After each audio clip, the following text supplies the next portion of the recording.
الحمد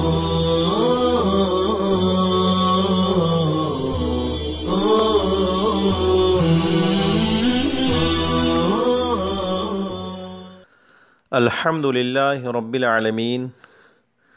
والصلاة والسلام علی سید المرسلین وعلی آلہ وصحبہ اجمعین، اما بعد، بسم اللہ الرحمن الرحیم۔ وَإِذَا حَدَثَ عِنْدَ الْمُشْتَرِي عَيْبٌ وَاطَّلَعَ عَلَى عَيْبٍ كَانَ عِنْدَ الْبَائِعِ فَلَهُ أَنْ يَرْجِعَ بِالنُّقْصَانِ وَلَا يَرُدُّ الْمَبِيعَ، لِأَنَّ فِي الرَّدِّ إِضْرَارًا بِالْبَائِعِ لِأَنَّهُ خَرَجَ عَنْ مِلْكِهِ سَالِمًا وَيَعُودُ مَعِيبًا فَامْتَنَعَ الرَّدُّ،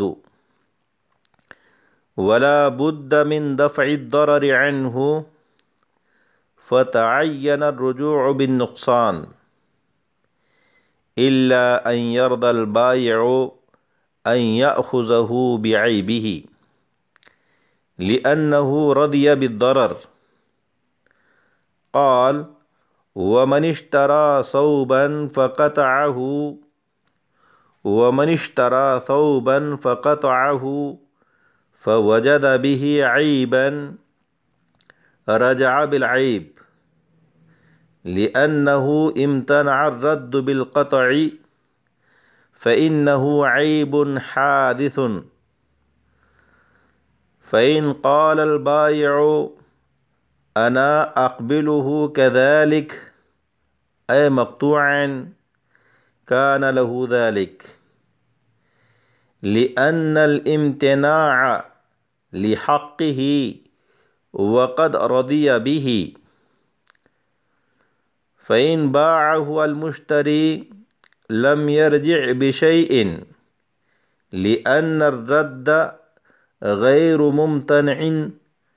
برضا البائع، فيصير هو بالبيع حابسا للمبيع فلا يرجع بالنقصان، فإن قطع الثوب وخاطه أو صبغه أحمر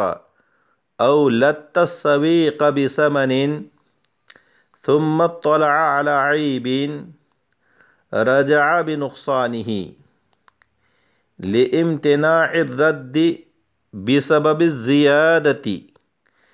لأنه لا وجه إلى الفسخ في الأصل بدونها، لأنها لا تنفك عنه، ولا وجه إليه معها لأن الزيادة ليست بمبيعة فامتنع اصلا۔ عبارت کا ترجمہ۔ علامہ قدوری رحمۃ اللہ علیہ نے فرمایا، اگر مبیع میں مشتری کے پاس کوئی عیب پیدا ہو گیا، پھر مشتری ایسے عیب پر مطلع ہوا جو بائع کے پاس تھا، تو مشتری کو نقصان عیب واپس لینے کا اختیار ہے اور مبیع کو واپس نہیں کر سکتا، کیونکہ مبیع واپس کرنے میں بائع کا ضرر و نقصان ہے، کیونکہ مبیع بائع کی ملک سے صحیح سالم نکلی تھی اور عیبدار ہو کر واپس ہوگی، اس لیے واپس کرنا ممتنع ہو گیا، ناممکن ہو گیا، اور مشتری و خریدار سے بھی چونکہ ضرر و نقصان کو دور کرنا ضروری ہے، اس لیے نقصان عیب کا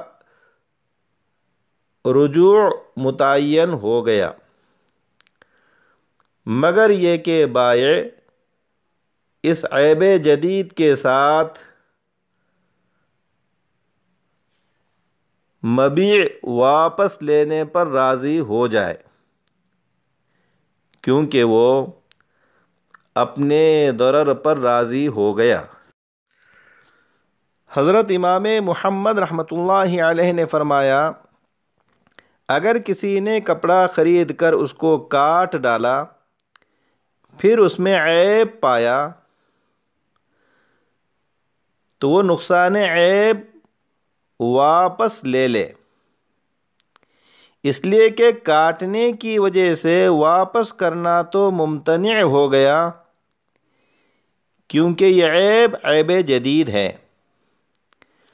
پھر اگر بائع نے کہا میں یوں ہی کٹا ہوا قبول کرتا ہوں،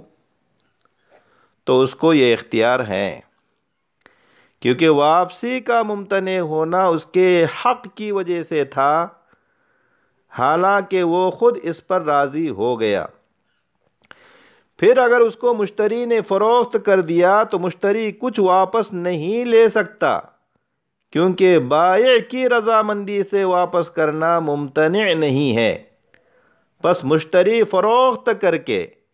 مبیع کو روکنے والا ہو گیا، اس لیے وہ نقصان واپس نہیں لے سکے گا۔ پھر اگر کپڑا کاٹ کر اس کو سلایا یا اس کو سرخ رنگ میں رنگایا یا ستو کو گھی کے ساتھ ملایا، پھر کسی عیب پر واقف ہوا، تو اس کا نقصان واپس لے لے، کیونکہ زیادتی کی وجہ سے مبیع کو واپس کرنا ممتنع ہے۔ اس لیے اصل مبیع میں بغیر زیادتی کے فسخ کرنے کی کوئی وجہ نہیں ہے، کیونکہ زیادتی اس سے جدا نہیں ہو سکتی، اور زیادتی کے ساتھ بھی فسخ کرنے کی کوئی وجہ نہیں ہے، کیونکہ زیادتی مبیع نہیں ہے، اس لیے واپس کرنا بالکل ممتنع ہو گیا۔ طلبہ عزیز، یہ آج کے درس کی عبارت اور اس کا ترجمہ ہوا۔ آئیے عبارت میں مذکور مسائل کو سمجھتے ہیں۔ مسئلہ یہ ہے کہ اگر مبیع کے اندر مشتری و خریدار کے قبضے میں کوئی عیب جدید پیدا ہو گیا، نیا عیب پیدا ہو گیا، اس کے بعد مشتری و خریدار اس عیب قدیم پرانے عیب پر مطلع ہوا جو بائع کے قبضے میں موجود تھا، تو مشتری کو بائع سے نقصان عیب لینے کا اختیار ہے، اور اس کی صورت یہ ہے کہ عیب قدیم سے سلامتی کی صورت میں، عیب قدیم سے سلامتی کی صورت میں مبیع کی قیمت کا اندازہ کرے، اور پھر عیب قدیم کے ساتھ اسی مبیع کا اندازہ کرے۔ ان دونوں قیمتوں کے درمیان جو تفاوت ہوگا، جو فرق ہوگا، وہی نقصان عیب کہلائے گا۔ مثلا عیب قدیم سے سلامتی کی صورت میں مبیع کی قیمت 15 روپے ہیں اور عیب قدیم کے ساتھ 13 روپے ہیں، تو یہ 2 روپے نقصان عیب کہلائے گا، اور عیب قدیم کی وجہ سے مشتری کو بائع سے یہ 2 روپے لینے کا اختیار ہوگا۔ البتہ مشتری کو عیب قدیم کی وجہ سے مبیع کو واپس کرنے کا اختیار نہیں ہوگا، اس لیے کہ مبیع واپس کرنے میں بائع و سیلر کا نقصان ہے، اس طور پر کہ مبیع جب بائع کی ملک سے خارج ہوئی تھی، نکلی تھی، تو اس میں وہ عیب جدید موجود نہیں تھا جو مشتری کے قبضے میں آ کر پیدا ہوا ہے۔ اب اگر مشتری مبیع کو واپس کرتا ہے تو اس عیب جدید کے ساتھ واپس کرنا لازم آئے گا جو مشتری کے قبضے میں پیدا ہوا ہے، اور اس عیب جدید کے ساتھ واپس کرنے میں سراسر بائع کا ضرر و نقصان ہے، اس لیے مبیع واپس کرنا ممتنع ہو گیا، ناممکن ہو گیا۔ مگر چونکہ عیب قدیم کی وجہ سے مشتری کا بھی نقصان ہوا ہے، اس لیے مبیع واپس کرنا تو ممتنع ہو گیا، مگر چونکہ عیب قدیم کی وجہ سے مشتری کا بھی جو نقصان ہوا ہے اس سے ضرر دور کرنے کے لیے بائع سے نقصان عیب واپس لینے کا اختیار حاصل ہوگا۔ ہاں اگر بائع عیب جدید کے ساتھ مبیع واپس لینے پر راضی ہو جائے تو ہمیں اس پر کوئی اعتراض و اشکال نہیں، کیونکہ بائع نے اپنے ضرر پر رضامندی کا اظہار کر کے خود ہی اپنا حق ساقط کر دیا، اور یہ ضابطہ ہے وَلِكُلِّ صَاحِبِ حَقٍّ أَن يُسْقِطَ حَقَّهُ، ہر صاحب حق کو یہ حق حاصل ہے کہ وہ اپنے حق کو ساقط کرے۔ یہاں ایک سوال یہ پیدا ہوتا ہے کہ سابق میں یہ بات گزر چکی کہ اوصاف کے مقابلے میں ثمن نہیں ہوتا، کوئی پرائس نہیں ہوتا، حالانکہ اس جگہ آپ نے مشتری کو نقصان عیب دلا کر اوصاف کے مقابلے میں ثمن مقرر کیا ہے، بس یہ بیان سابق کے خلاف ہوا۔ تو اس کا جواب یہ ہوگا کہ اوصاف کے مقابلے میں ثمن اس وقت نہیں ہوتا ہے جبکہ اوصاف حقیقتاً یا حکماً مقصود نہ ہو، لیکن اگر کسی چیز کو لینے میں اوصاف حقیقتاً یا حکماً مقصود ہوں تو اس صورت میں ثمن کا ایک حصہ اوصاف کے مقابلے میں ہوتا ہے، اور مسئلہ مذکورہ میں یہی بات ہے۔ اس لیے عیب قدیم کی وجہ سے فوت شدہ وصف کے مقابلے میں جس قدر ثمن آتا ہو مشتری کو اس کے واپس لینے کا اختیار دیا گیا، جس کو نقصان عیب کے ساتھ تعبیر کیا جا رہا ہے۔ دوسرا مسئلہ یہ ہے کہ اگر کسی نے کپڑا خرید کر اس کو کاٹ ڈالا، آپ نے کسی دکان سے اپنے لیے کوئی کپڑا لیا اور اس کو کاٹ ڈالا، پھر اس میں عیب پایا ہو تو آپ نقصان عیب واپس لے سکتے ہیں، اس لیے کہ کاٹنے کی وجہ سے اس کپڑے کو اب واپس کرنا تو ممتنع ہو گیا، کیونکہ یہ عیب جدید ہے، نیا عیب ہے۔ پھر اگر بائع نے کہا کہ میں یوں ہی کٹا ہوا قبول کرتا ہوں تو اس کو یہ اختیار ہے، کیونکہ واپسی کا ممتنع ہونا یہ بائع کے حق کی وجہ سے ہی تھا، حالانکہ وہ خود اپنے اس حق کے ساقط کرنے پر راضی ہو گیا تو مشتری اس کو واپس کر سکتا ہے، اور اگر مشتری نے کٹا ہوا کپڑا فروخت کر دیا حالانکہ وہ فروخت کرنے سے پہلے عیب قدیم پر مطلع ہو چکا تھا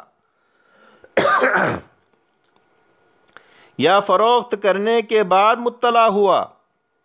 تو دونوں صورتوں میں مشتری کو نقصان عیب سے رجوع کرنے کا اختیار نہیں ہوگا، یعنی مشتری بائع سے نقصان عیب نہیں لے سکتا، کیونکہ بائع کی رضامندی سے عیب قدیم کے ساتھ کٹے ہوئے کپڑے کا واپس کرنا ممتنع نہیں ہے۔ یعنی بائع کی رضامندی سے مشتری کٹا ہوا کپڑا واپس کر سکتا تھا، مگر جب عیب قدیم پر مطلع ہونے کے باوجود مشتری نے اس کٹے ہوئے کپڑے کو آگے فروخت کر دیا تو گویا مشتری مبیع کو روکنے والا ہوا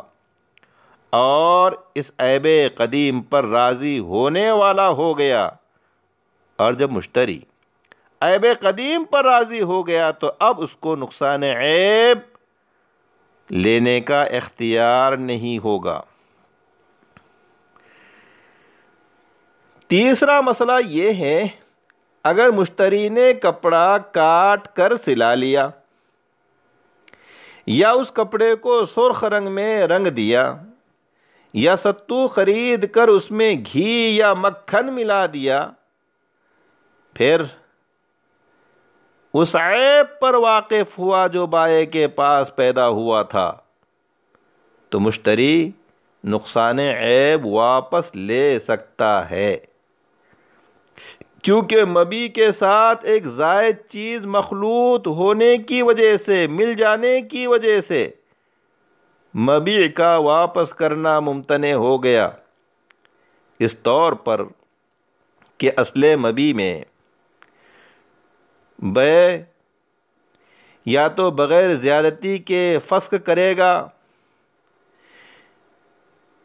یا زیادتی کے ساتھ فسخ کرے گا۔ اصل مبیع میں بائع یا تو بغیر زیادتی کے فسخ کرے گا یا زیادتی کے ساتھ فسخ کرے گا، اور یہ دونوں صورتیں ممکن نہیں ہیں۔ اول صورت اس لیے ممکن نہیں کہ شے زائد اصل مبیع سے جدا نہیں ہو سکتی، شے زائد اصل مبیع سے جدا نہیں ہو سکتی ہے، پس بغیر شے زائد کے اصل مبیع میں بائع کو فسخ کرنا کس طرح ممکن ہوگا؟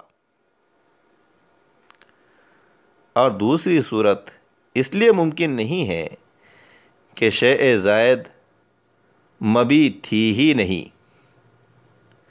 اور جب شے زائد مبیع نہیں ہے اور فسخ بائع مبیع کے اندر ہوتا ہے، غیر مبیع کے اندر نہیں ہوتا ہے، اس لیے زیادتی کے ساتھ فسخ کرنا بھی ممکن نہیں۔ پس جب بائع کو فسخ کر کے مبیع واپس کرنا بالکل ناممکن ہو گیا، پس جب بائع کو فسخ کر کے مبیع واپس کرنا بالکل ممتنع ہو گیا تو مشتری سے ضرر دور کرنے کے لیے، خریدار سے نقصان کو دور کرنے کے لیے مشتری کو نقصان عیب واپس لینے کا مجاز قرار دیا گیا۔ اکتفی علی ھذا والسلام علیکم ورحمۃ اللہ وبرکاتہ۔